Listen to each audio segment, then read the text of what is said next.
Welcome to the Darkstream. Voxday, voxday.blogspot.com, and unauthorized.tv. Thanks for tuning in tonight. Hope you're feeling good. I have had an extremely productive day. I think I am actually in shouting distance of finishing my latest book, which unfortunately I cannot say is a Sea of Skulls extended edition, but it is a book I think that will be even more useful to, well, a lot more useful, frankly, to a lot of people. And that is the long-awaited corporate cancer. I actually wrote this, most of it, 2 years ago. And I wrote most of it in 4 days 2 years ago. I just had the idea at Christmas time for some reason, no idea why, and then ended up cranking out a good bit of it. Unfortunately, then I promptly stalled on it and didn't get anything done. So that was incredibly annoying. One of the hazards of being a writer is that sometimes you just can't get out of your own way. And let me see, is this it? Yep, this is it. So, so this is what I've been working on, and I'll even read you a little sample of it if you like. But the thing is, this is, I think, as important in its own way as SJW's Always Lie was. Because this is something that you're going to be able to give to people who are not political. It's a lot less controversial. It's very, very based on, well, there'll be a sample on unauthorized, but if you want to get a hold of it very, very inexpensively, the best thing to do is to simply go to the replatforming. One of the things that we're doing now is we are putting out a book, audiobook, and print book every single month, and Corporate Cancer is going to be the book for this one. Okay, this is kind of annoying. I can't see all. Here we go. Let's do this. Pop-out chat. That works. Okay, very good. Much easier. And so, let me just see here so I can see where we're. Okay, good. Yeah, everybody who is signed up for the replatforming, even at the lowest level, is getting a copy of the ebook. That is easily the least expensive way for you to acquire any of the Castelia audiobooks. Or I should say the ebooks. Probably the best deal, in my opinion, is the $3 audiobook and ebook deal. If you consider, I mean, this is a shorter book, although we would still sell it for the ebook for $5. Audiobook would probably go for $15. So basically, what would cost you $20 normally if you're buying it will only be $3. And we're going to do this every single month. So I'm not sure yet what the next book will be. There's a couple different candidates, one of them being my own Quantum Mortis. There's a possibility it could be Urban Apocalypse, although that's more likely to be, I think, January's book. So it's going to be interesting to see how well this goes. Thomas Parker said, I assume it's better to buy directly from you instead of Amazon. Well, our favored store obviously is is Castelia Direct for print editions and Archive Comics for digital editions, which I know is confusing, but it's what it is. Can your audiobooks be played through Audible? Yeah, if you buy them on Audible. And Retro Modern Art says, I would like to purchase your book. Well, thank you. That's very kind. That's the cheapest way to get this particular book. We didn't intend to create a subscription service. This happened inadvertently. I mean, to be honest, I was just sacrificing it in the interests of the replatforming. But then with the very, very strong support from everybody, I did the math and I suddenly realized, you know what? This works. We can just do this. So, so thanks to all of you who have made that possible. And for those of you who haven't signed up for the replatforming yet, I would strongly recommend doing so if you have any interest in our books at all. Even if you don't have that much interest in our books, I would still encourage you to do it because this is part of a much bigger cause. So, Mr. Bree said, hey Vox, looking forward to the ebook. I on Patreon, I know it's getting close. It's getting very close. I mean, I'm literally, I think, finishing it off tonight. Which of course means that there's a decent chance you're going to have a few typos in the first edition, but c'est la vie. No, I'm not growing out the beard. I just didn't have time to take a shower today, unfortunately. I could have used one, but you know, it is what it is. Silent Draco said, sounds like another front opened up by chance. Precisely.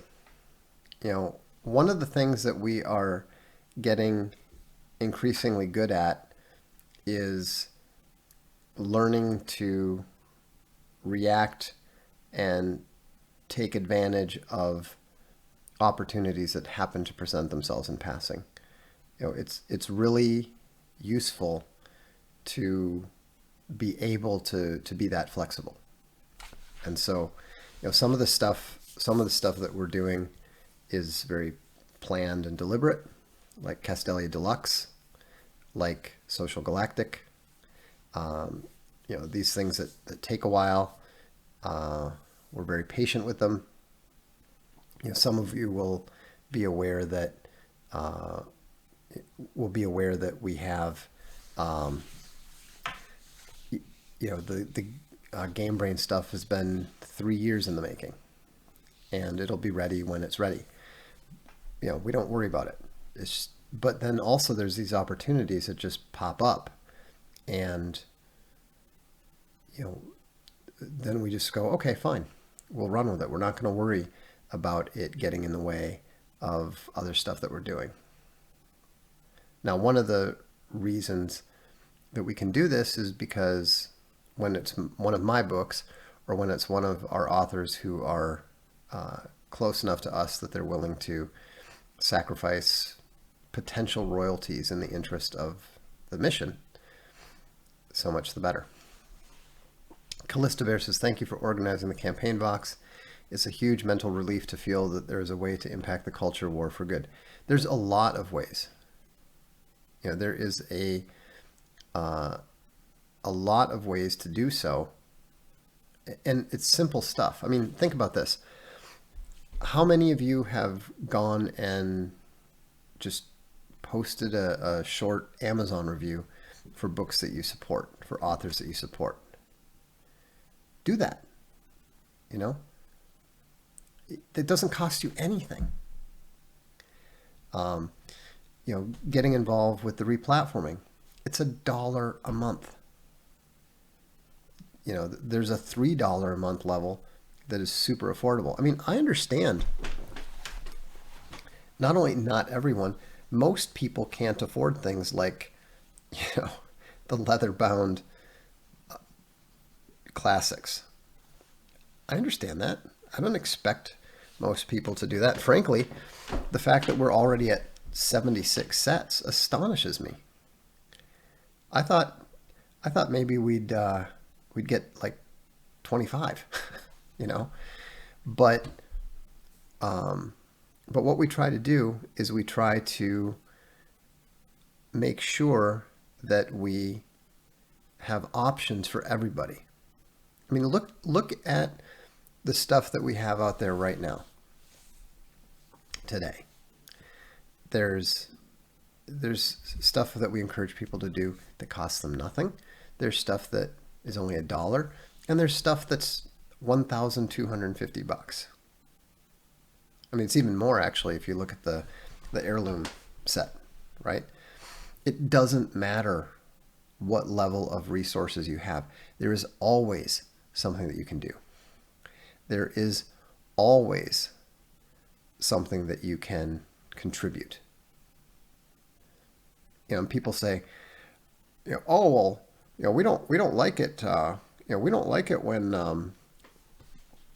people shill, when people shill for shekels and all this sort of thing.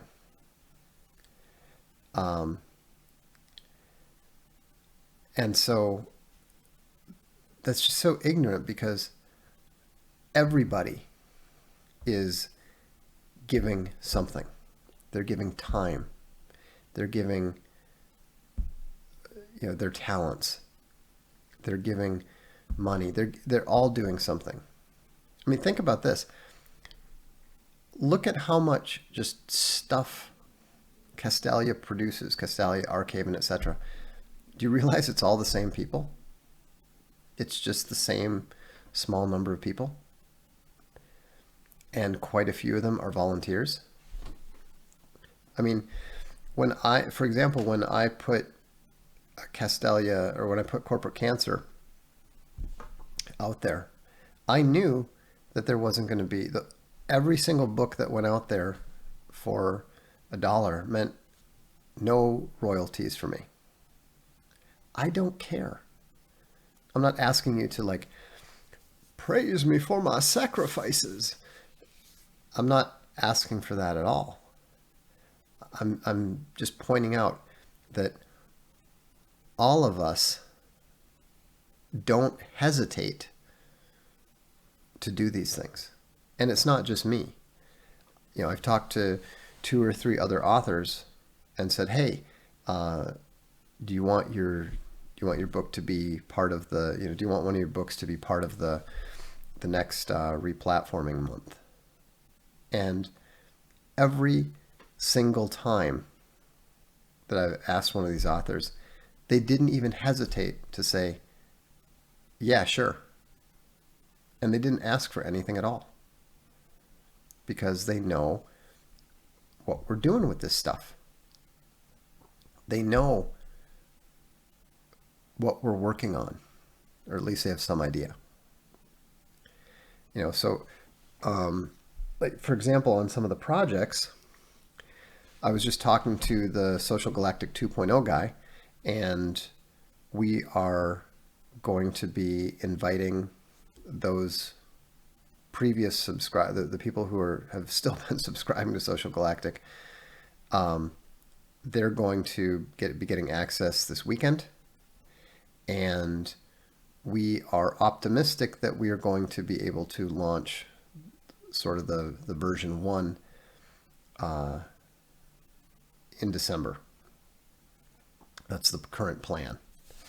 And so, you know, it's really exciting to see the way that people are just taking the balls and running with them, you know, in multiple directions.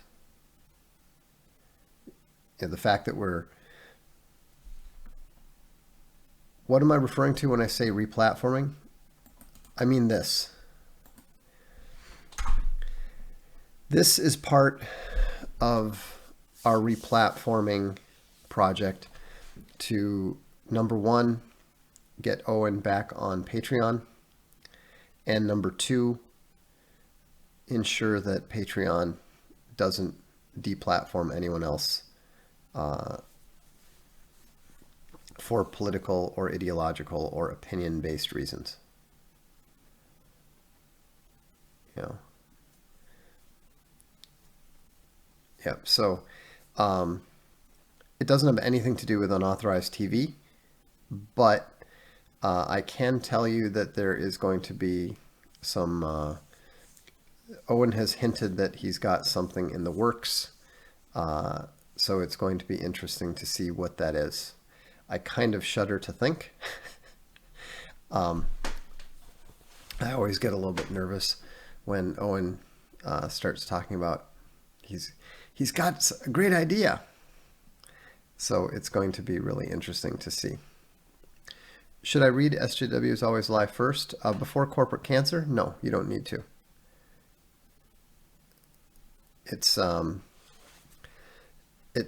totally unnecessary. Corporate Cancer is specifically written for the kind of people who don't necessarily know what an SJW is. It's not about SJWs. It's not about your personal situation. It's more about the business aspect of social justice convergence. Here, let me read a little section from it since I've been dealing with this all day. Let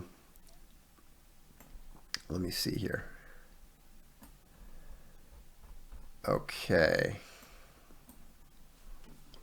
So, introduction. I'll read you the introduction. It always seems to be a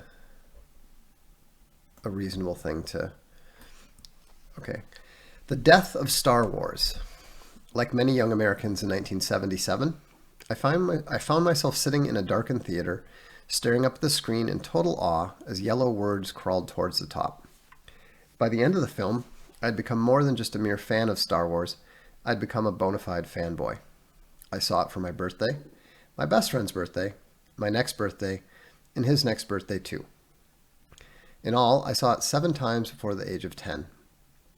I regularly spent my 25-cent weekly allowance on Star Wars cards, managed to collect a complete blue set, and made decent headway on the red and yellow sets as well. By the way, this was when I first, this is an aside, this is when I first lost faith in human nature. I used to keep my complete blue Star Wars card set in my desk at school. These the kind of desks you sit at and they open up the top. This is in first grade, I think it was. No, it couldn't have been first grade. So it would have been third grade, I think.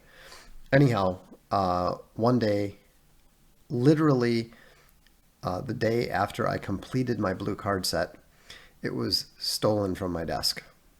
It just astonished me that anyone would do that. But okay, live and learn. For Christmas, my parents gave me a Star Wars sweatshirt and a pair of action figures, a Stormtrooper and Luke Skywalker. Over the following years, my brothers and I assembled a respectable collection. While it was not quite sufficient to reenact the entire movie, it was more than enough to stage a battle or fill a cantina. Even as I matured into adulthood and put away the more overtly childish things, Star Wars remained a treasured touchstone of my childhood. I played through Dark Forces, X-Wing, and TIE Fighter from LucasArts, and even wrote the cover review of the latter for Electronic Entertainment. From time to time, my friends and I would discuss how cool it would be if George Lucas ever got around to making the other 2 trilogies that supposedly bookended the original 3 movies. And when he finally did, my best friend and I, who had first seen the movie together as children, took our wives to see The Phantom Menace on opening night.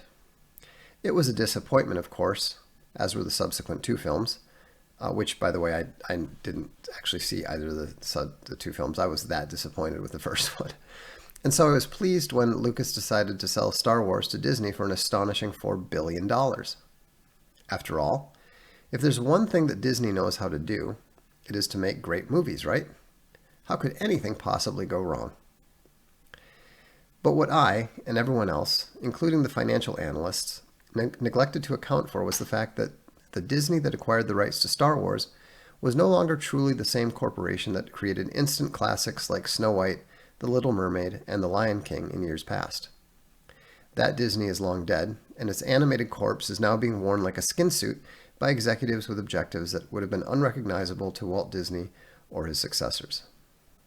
Disney had been converged. Despite the huge success of Disney's first Star Wars movie, The Last Jedi, the seeds of future failure had already been sown. Those deadly seeds began to sprout and become recognizable with the second film, Rogue One. Oh, I got the name wrong. It's The Force. I got to fix that. But it wasn't until The Last Jedi was released that the awful truth finally became obvious to all of the real Star Wars fans. Han Solo was dead. Princess Leia was dead. Luke Skywalker was dead. And most important, the magic of a galaxy far, far away was deader than the crew of the first Death Star. Star Wars was dead, and it had expired on the watch of the very people who had more than 4 billion reasons to cherish, protect, and care for it. And if I've just spoiled the movie for you, be thankful. I've saved you a few brain cells as well as a bit of the magic that made Star Wars special. How could such a train wreck take place? How could Disney possibly permit such a thing to happen to such a valuable property? This book is written to answer those very questions. And the answer is simple, although it will require reading further for it to be meaningful to you. Star Wars is dead because Disney is inflicted with the corporate cancer known as convergence, a lethal organizational illness that I will explain in the first chapter. This term is probably new to you, and I will explain it in detail, but all you need to understand for now is that convergence is extraordinarily expensive for the corporations that contract it. Convergence costs the average Fortune 500 company many millions of dollars every year, and in return produces nothing but one problem after another, each more serious than the next. And closer to home, convergence is costing your organization time, money, and resources that it cannot afford to lose, and it is doing so right now. Consider the example of The Last Jedi. Despite having been a lifelong fan of the series, I didn't bother seeing it. According to the box office receipts, neither did millions of former Star Wars fans who only 2 years before, had propelled The Force Awakens to $936 million in domestic revenue, plus another $1.1 billion in foreign grosses. This was completely unexpected, given that the first 2 weeks of Attack of the Clones and The Empire Strikes Back had outperformed the first 2 weeks of episodes 1 and 4. But in its first 2 weeks, the grand culmination of the 9-movie Star Wars saga brought in $228 million less than The Force Awakens had only 2 years before. The Last Jedi bombed even worse with foreign viewers, particularly in China.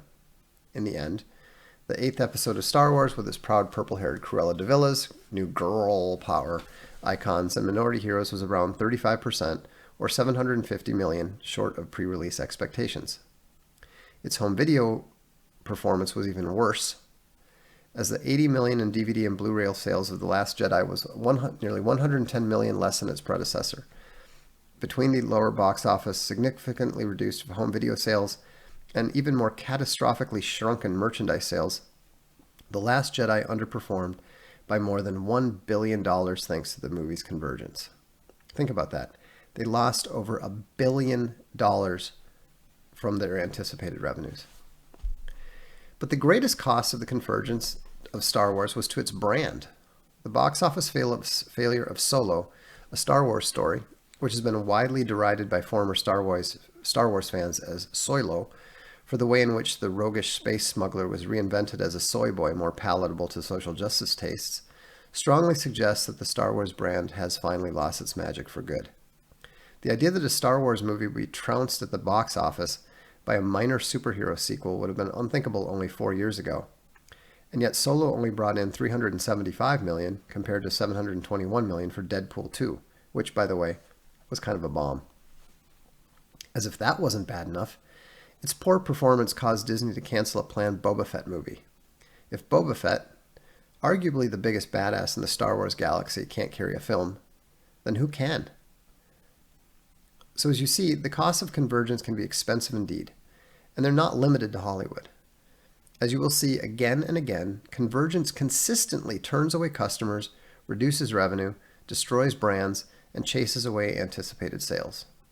And yet, convergence is a cancer that corporations often voluntarily contract in the name of diversity, equality, gender neutrality, progress, the current year, or some other aspect of social justice. Corporate cancer or convergence is a corporate cancer that can be fatal, but it is a disease that is both curable and avoidable. The purpose of this book is to transform you into a corporate surgeon who possesses both the knowledge and the skill to remove it from your organization, benefit from its absence, and prevent its reoccurrence. So, that is the introduction to corporate cancer.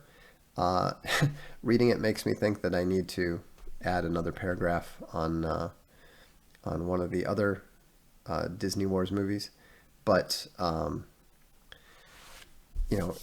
that's how it starts. It's not a long book. It's only about, 40,000 words. Business books, you need to keep them short and sweet. And so, anyhow, that should give you an idea of what it's going to contain, whether to be useful, and so forth. Again, hit the replatforming if you want to pick it up for $1. That's the fastest and cheapest way to pick it up, and we're going to get all 3 editions, ebook, audiobook, and paperback, out this month. Do you think it will be read in business classes? I doubt it, because academia doesn't tend to be a big fan of my stuff. A few of my books have been taught at universities, especially Return of the Great Depression. But that's about it.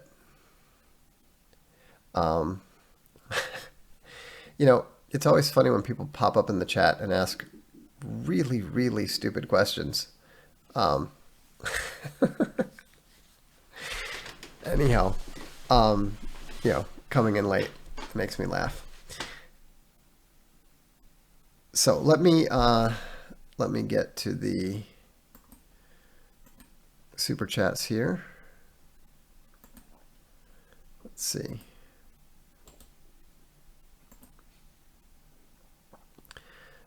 So, I'm on the wrong screen there. Hang on a second. Okay, there we go. M. Bolster does his thing. Thank you. Ukrainian Bear says, Supreme Dark Lord, can you evaluate the intellect of a person based on conversation? Yes. Is there something in particular that may stand out to you? Well, the first thing is the obvious. The first thing is the way in which people talk about people, events, or ideas. It's a bit of an aphorism, but there is truth to it. Now, you have to allow for age and sex and interest. It doesn't matter if a teenage girl's IQ is very high. She's still going to be talking a mile a minute about boys with her friends. Some people are more intellectually focused, so they're maybe going to talk more about ideas, whether they're particularly intelligent or not. But generally speaking, conversation usually gives you a pretty good idea of the other person's processing speed. And so, again, that doesn't have anything to do with the speed of their speech. There's plenty of not very bright people who speak very quickly. There's plenty of very intelligent people who don't speak very much at all. But if they are capable of understanding abstract concepts and making logical connections and asking intelligent questions, then it's pretty easy to you can't nail down a person's actual IQ very easily, but you can usually put them in the correct quintile, I would say. Frosty the Bear says, in your estimation, at what point will we be able to name the enemy openly? We can name the enemy openly. The enemy is Satan. The enemy is the Luciferians. I mean, I realize there's a decent chance that you want to talk about Jews or something, but they are not the enemy. They are simply a group of people who are pursuing their own self-interest to the detriment of other groups of people. You know, they're not the enemy of, I don't know, the Eskimos. It's important to always view these things in context and to be accurate. You can't just go slinging around accusations at people who are not actually guilty of anything. While at the same time, it's important to speak the truth. It was ridiculous when people were talking about our Kurdish allies. The Kurds are not U.S. allies. The Turks are U.S. allies. They should have been saying, why aren't we attacking the Kurds with our Turkish allies? So always resist subversion, inversion, and false speech. How do we recognize the arrival of critical mass? Well, I think that's a bit of a tautology. I mean, critical mass will inform you. You will know it when you see it. Thanks, brother. God bless, and likewise. Hans Log says, me after your corporate cancer reading while at work. Yas. Lots of capital letters.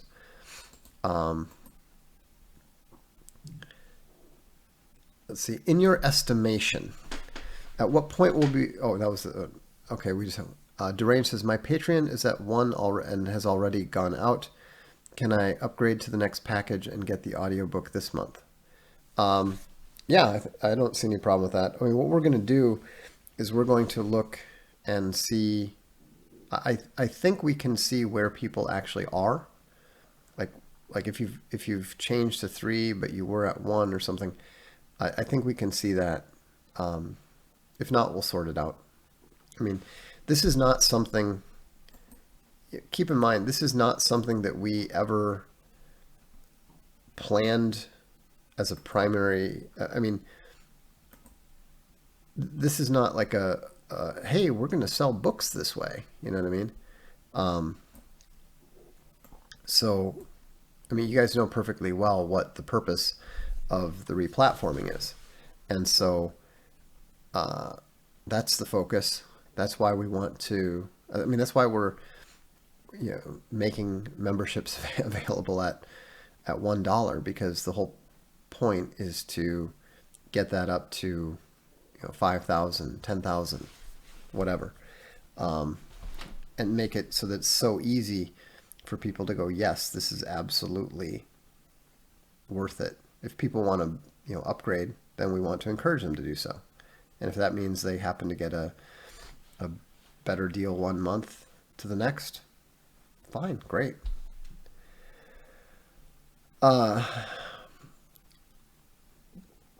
Let's see. Yeah, we did have a t-shirt sub bundle. We need to get that out we need to get those out. We're behind on the t-shirt thing on several things, including on the Owens tour. Not at all Crypto Fashion's fault. It's that I'm trying to make sure we have the numbers correct and so forth. I mean, frankly, if people would stop deplatforming Owen or something, that would be great for a few weeks, just so we could get caught up on some of this other stuff. I mean, I'm sorry that some of these things take longer than they should, but if you notice, practically everything that we do takes longer than it should, just because there's so many different things that we're doing. I mean, what do we do? Do we say, hey, yeah, it's too bad you got deplatformed from here. We'll get to that in a month after we get all the t-shirt shipped out. I mean, it's always the difference. You always have this choice between the urgent and the important. And I'm not even going to pretend that we always get it right. So I don't mind it when people stay on top of me saying, hey, whatever happened to this? We always want to make sure that we deliver, deliver everything that we promise that we're going to deliver, and hopefully exceed your expectations. Did you do any estimate of how much money was left on the table by Disney through lost opportunity costs? No, I mean, the only one that I did there, I think that'd be impossible, but one thing that you clearly can calculate is how much the movies should have made compared to the past movies, because it's all relative. And the new series vastly underperformed, which of course is why Kathleen Kennedy and Rian Johnson and pretty much everybody involved with those movies has been fired or reassigned. Are Netflix ahead of the pack in terms of convergence? No, I don't think so, actually. I mean, they probably are in terms of what they're broadcasting, but I don't think that's because of Netflix. I think that's because they're mostly getting second-rate stuff. And so they're getting the stuff that is converged and it's not even cleverly hidden. Disney has a fair amount of first-rate talent still working for it. And so they're able to conceal to some extent what they're doing. No, the book will not be read by me. It will be read by Bob Allen, who read SJWs, and SJWs always lie. As you can tell from me reading that, I'm not a particularly good narrator. I make too many mistakes. I have a sibilant S, and it's just, I'm not suitable. I don't have the patience to sit and record them. I actually tried doing SJWs Always Lie, and I didn't even get the first chapter done. Let's see. Midwits tend to talk about ideas. Yeah, that's true. Well, that's true. But a midwit is smarter than most people, and so they're intelligent enough to be in that idea range. Their problem is that they're so clueless that they can't figure out how to communicate with normal people. That's where you see all the guys sitting there awkwardly with a girl, and then just, did you know? Did you know? Did you know? I mean, it's not a conversation.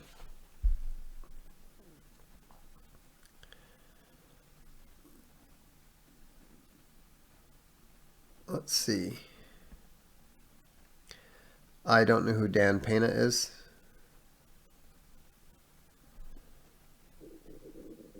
Let's see.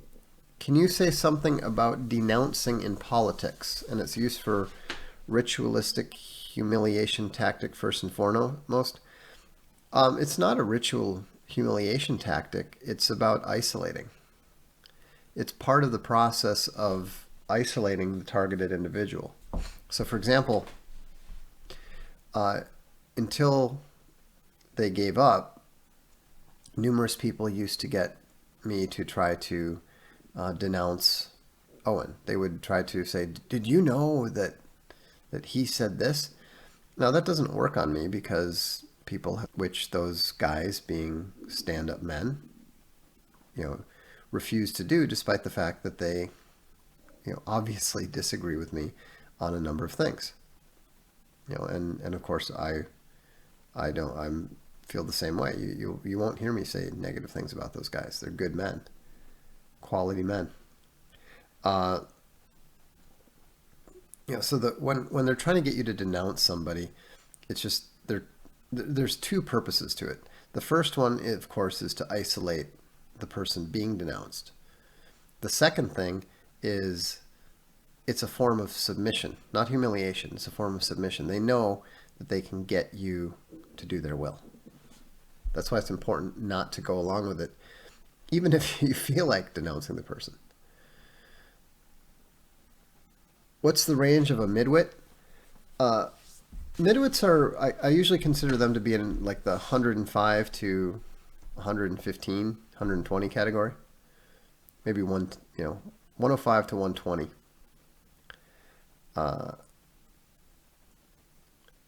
Is there an IQ range for people who like to name drop? No, that's not an IQ thing. That's a personality thing.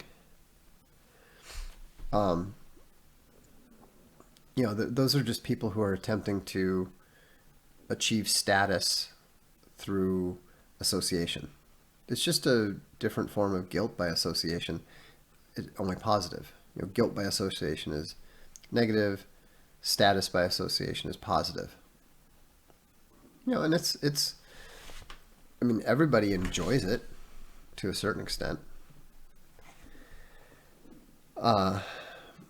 Jilly Bear says, I cannot wait to read Corporate Cancer next. Finished both SJW books and Conservative, and all three were so excellent. Well, thank you. I'm glad that you found them worthwhile.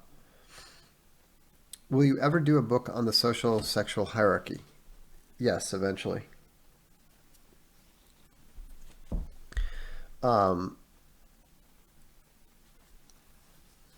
Let's see. Unauthorized hoodie and t-shirt en route to North Dakota as we speak. I didn't even know we had hoodies. That's one of the things I like about working with Crypto Fashion. They just do stuff. In fact, I was talking to one of the guys that leads up one of our projects. I said, look, if you don't have directions, don't sit around and wait. Just do it. Do something. There's a reason why we've put trust in you. We have a basic level of faith in your judgment. If you think something should be done on your project, then you do it. Don't wait for somebody to come and tell you to do it. And I barely talk to Crypto Fashion at all, so I often have no idea what, like, I mean, I got this shirt, the Alt Hero French flag shirt, which I love, and I had no idea he was doing it. He just sent me the design one day. He's like, hey, what do you think of this? I was like, yeah, that's awesome.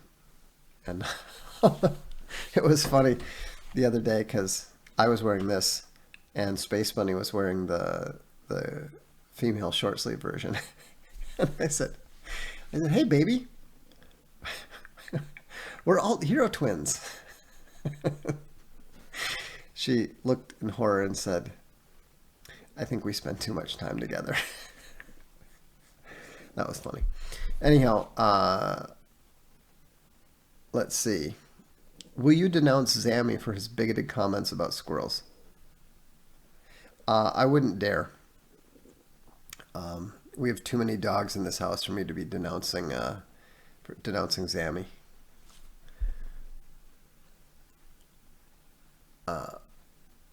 What's between a midwit and a genius? Well, that's a category error. There's no IQ.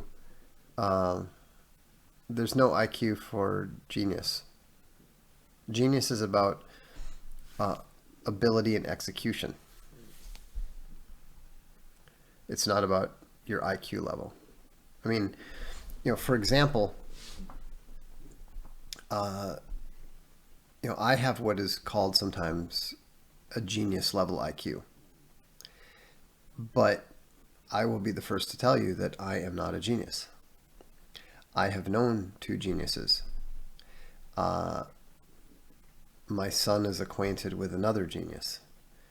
And it's just it's a qualitative thing that isn't necessarily IQ related. I think most geniuses tend to have high IQs from here. So I wouldn't recommend doing that. I am not the Owen police. I'm also not the Milo police. Just so we're clear. Did you ever play games on PlayStation? Or are you a PC Master Race person only? I am... I can't quite say that I'm system agnostic. But of course I've played on a PlayStation 2, a PlayStation 4. I mean, I was a Mattel and television guy before I was an Apple II guy. So, it doesn't matter. I like all games, all systems. I will say that my favored system is, and probably always will be, PC. If Unauthorized would ever add programming for elementary to middle schoolers, we would be very happy to up our subscription. Okay, good to know.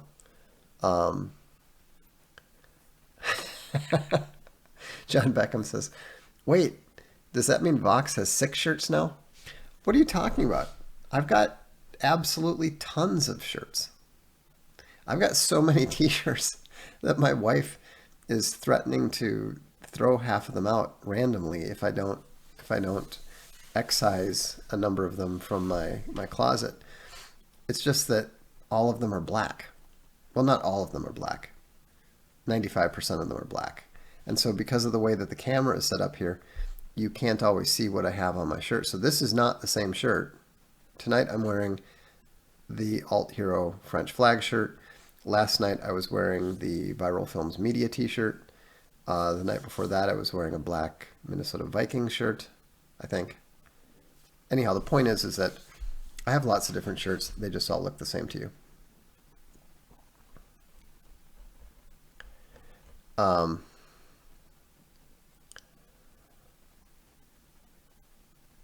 So Bolo on Apple II is, yeah, I love Bolo. That was pretty cool. Although nothing compares to, yeah, I've played Chrono Trigger, Nintendo.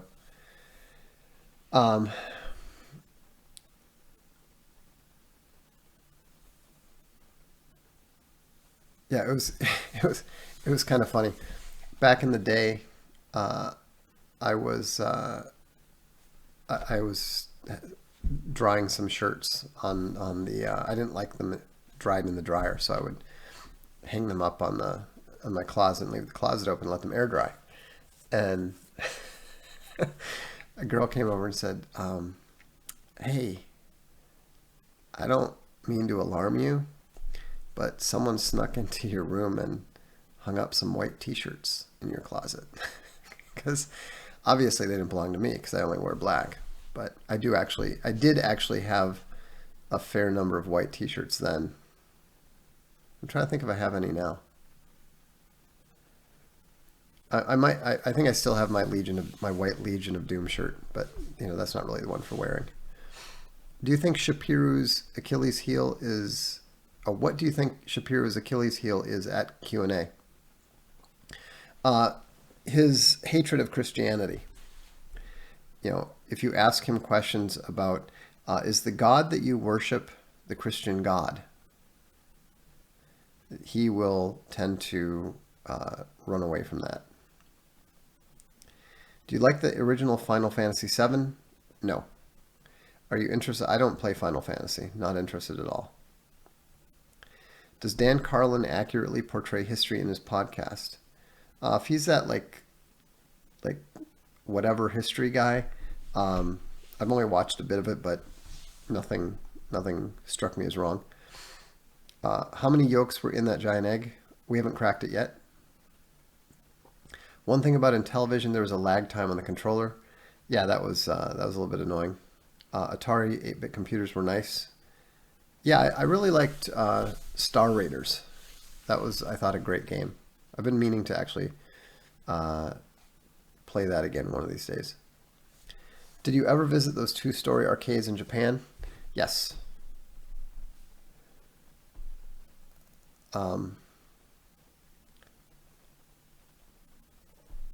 Let's see. I don't even know what you're talking about. Oh, I see. Apparently there's he was doing some sort of question thing like with Matt Walsh. I know. I don't care what Ben Shapiro is doing. He's almost entirely irrelevant as far as pretty much everything I'm involved in. Have you ever played a Zelda game? Yeah, I played the first 2. How in the world did you work for Wax Trax? I didn't work for Wax Trax. We were a band signed to their label. The only time that we were actually down there recording at Chicago Tracks was actually in January. And I remember we drove down and it was so astonishingly cold in Minneapolis that we were happy to get down there to the relative warmth of 20 below zero. It was incredibly cold. When the big bear said you were disgusted with his shoes, I couldn't stop laughing. Oh no, it's just, I tend to like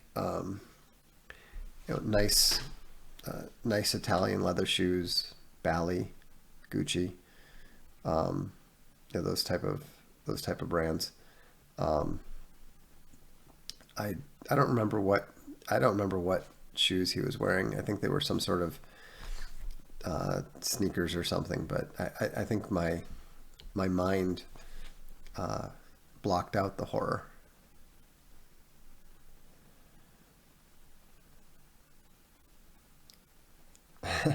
I did wear a green t-shirt once.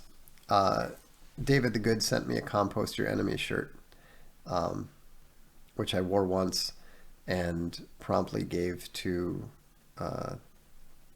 someone else who wears it all the time and loves it. Is Moloch a permutation of Satan? I believe so. I think Moloch is a servitor of Satan. There is no link to sign up for Social Galactic yet. Just be patient. It's coming in December. What's your favorite classical song? I don't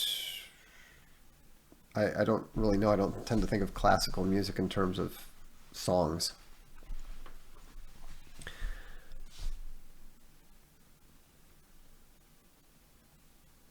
Evening Vox. 3 of my artist friends have been simultaneously kicked off of Patreon.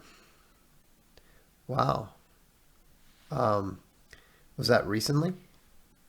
I want to rally our followers in a spoiling attack is the tactic we should follow all in corporate cancer. It's not all spelled out precisely, but there's enough there that you should be able to figure out what's going on. How many total patrons did they have between them? Berserker says, you are awesome. Thank you. I'll take that with a grain of salt, but okay, it was yes about a week and a half ago. What were the grounds as far as you know? Like, was it political? Was it porn? Was it was there any let's see. That would be also useful to know. Is saying "okay, boomer" a good argument against nonsense? Yes. It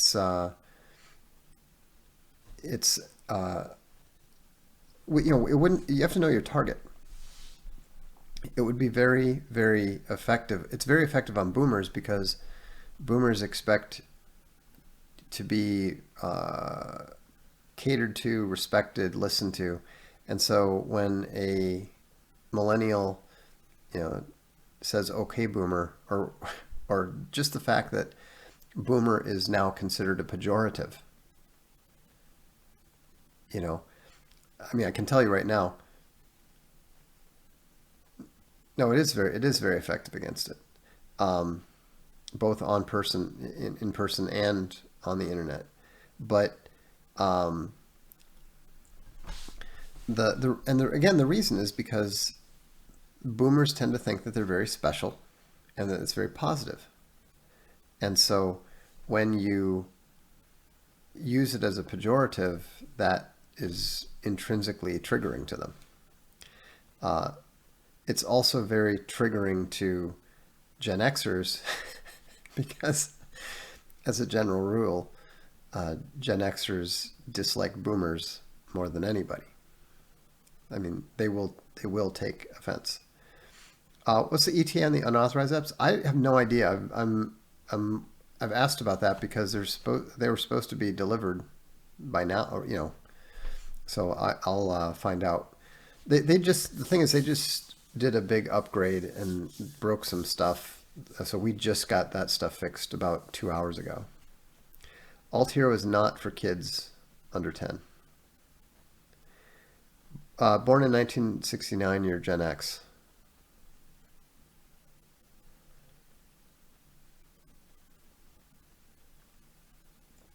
What gestures do you use to say it in Italian? It doesn't mean anything in Italian. They wouldn't know what you meant by boomer. There were some, I think in Germany there was a bit of an equivalent, but not in Italy. Will the paperwork be reworked to stop these kind of counterattacks on PayPal, etc.? Yeah, eventually. But the main thing is that they're going to have to learn to stop doing it, and they will. It's just a matter of time. It's going to take a little time, because of course nobody wants to. Nobody on that side wants to come out and admit anything, so they're not learning. They're not learning from each other. Nobody. I mean, all of the Uber information is right out there. I mean, literally all of it, and none of them have looked at it. None of them are familiar with it, and that's actually been covered in the media. So PFO Dynamite got Blabler accepted on Urban Dictionary. Okay. Why does Gen X hate boomers more than millennials? Because we've been listening to them talk about themselves for our entire freaking lives. And, millennials and everybody have had the advantage. Movement Explorer says, it's funny to call the earliest Gen Xers boomers. They don't even know how to feel. Yeah, they do. They don't like it at all.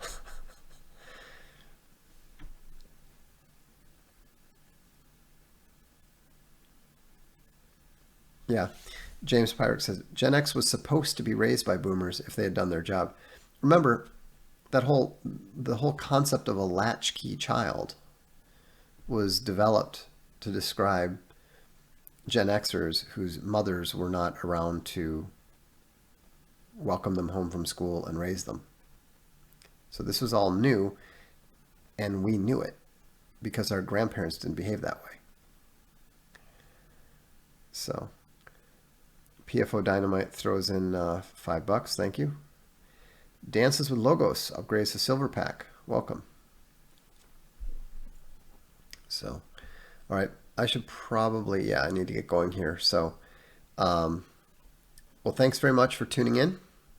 I'll just remind you one last time, if you want to pick up Corporate Cancer, the easiest and least expensive way to do. So, all right, well, thanks so much. Have a good evening.